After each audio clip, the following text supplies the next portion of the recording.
Laptop battery not charging while plugged in. So hello guys and welcome back to today's video. So what we're going to do is you're going to navigate to our settings over here. In our settings, simply click on your system and scroll down a bit and you should be able to see troubleshoot. Click on other troubleshooters over here. Now keep in mind it might not be exactly the same on other devices. As you can see, for me, the battery option is not available, but for other devices, there could be an available battery over here. Then if you could just click on run, there will be a system or a Windows diagnosis that would occur, and it will give you a guide on what you could do to help you fix it. Now, aside from that, there will also be another option wherein we navigate to our device manager. The device manager will allow you to view all the drivers in relation to battery.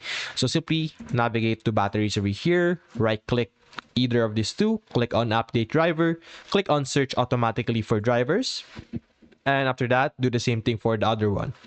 Now, if none of our methods work, unfortunately, it might be a hardware issue. So you might want a technician to check out your device to see if there are any issues that they could fix. So that's basically it, guys. If you enjoyed this video, leave a like and subscribe. Thanks for watching.